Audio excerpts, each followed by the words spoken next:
I should tell you a couple of things. New York City has now suggested, it's not a requirement, it is a suggestion that you wear masks when you go out. We have a lot of resources. We have more today in the plugs and notices. But if you go back and search on YouTube, Sam Seder, Majority Report, plugs and notices, you will come up with these things. We've been doing them for at least a week now. Look through. We've put all the links in there. We have a lot of links on how to make your own masks and whatnot. We'll have more today, actually, specifically. So listen for that and look for it later. And also in New York, they have announced that free lunches are free for everybody. And you can go, I will include this link in the plugs and notices too. You can go to schools.ny.gov/free meals for that. The numbers across the country now, 245,000, a little more are infected with COVID-19 to the extent that we know. And we have 6,000 deaths across the country that are being attributed to COVID-19. Again, some people suspect that the number may be a little bit higher. About half of those are in New York City. And things are very rough in New York now. And so, I don't know, keep them in your thoughts. And again, we have a couple more opportunities. If you have the ability to donate some personal protection equipment and whatnot. Today's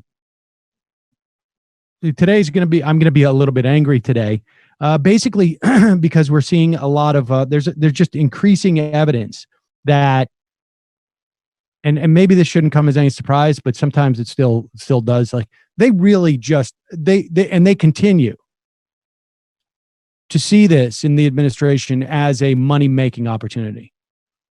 It's also could be a liability in terms of the election, but it is also just a money-making opportunity. And it is the relentlessness in which they pursue this. And the dynamic that exists where people who would otherwise speak up about these things don't. We have a clip from a Navy admiral who I am sure, well, I'm not sure, but I imagine thinks what's happening is incredibly grotesque and wrong. We have seen this probably with Dr. Fauci on some level where he sees this stuff and he's got to be like, this is insanity. But there's a dynamic that keeps people in check.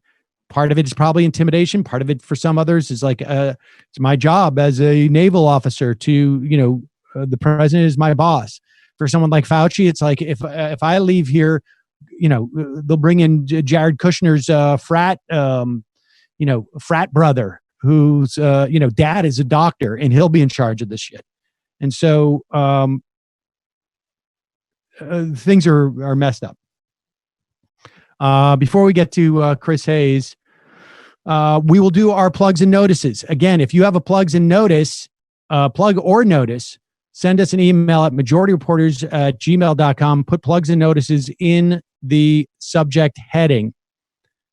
Also, I should just tell you more broadly, I did an interview for Ring of Fire that got a little bit bigger than I thought it would, and I think we're going to play it. It's available now for Ring of Fire members as of this afternoon. We will play it, I think, on this program on Monday. I'm not sure, with an epidemiologist who's in New Orleans who answers just about every question you could have about COVID-19 that you have at this point.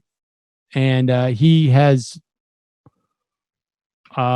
incredible experience firsthand and with other pandemics or epidemics. And so really interesting conversation, but also more than that, more than it's helpful.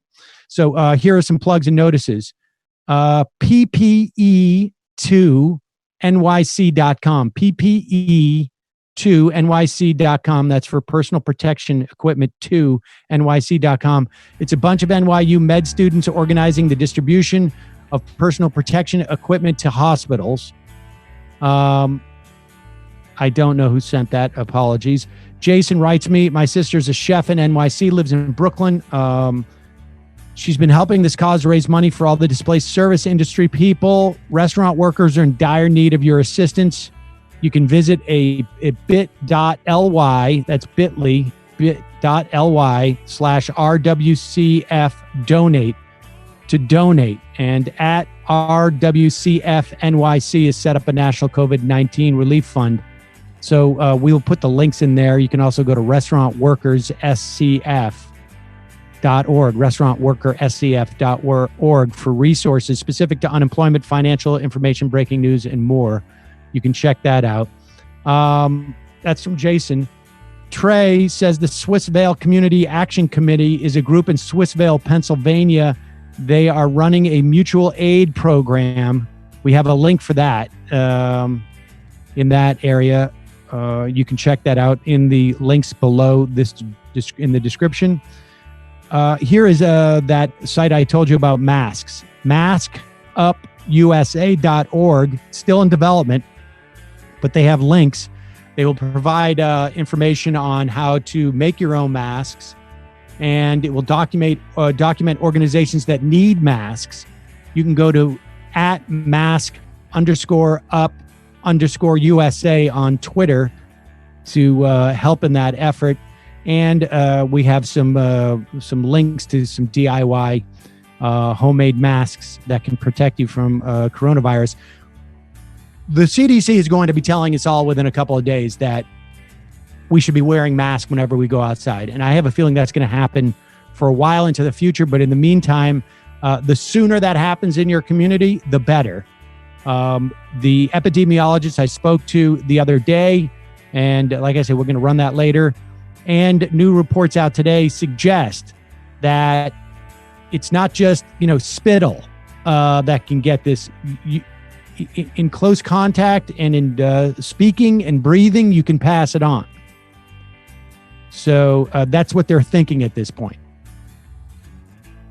Sasha writes, my job is at a small nonprofit nature center in Cornwall, New York. We're shut down right now. For most of our staff laid off, but I'm still working because we have over 40 species of live animals here that need taken care of. We also have 7 miles of hiking trails across 2 properties, and our trails and areas have never been busier. If anyone is in the area, it's 35 miles north of NYC in Orange County, looking for a place to walk and explore nature. It's a great place to walk with space to be far enough apart, social distance. The website is hhnm.org. If you go there, donate if you can. From listener Alex, Sam, I'm a member of Pensacola DSA. I want to promote 2 projects we've been working on here.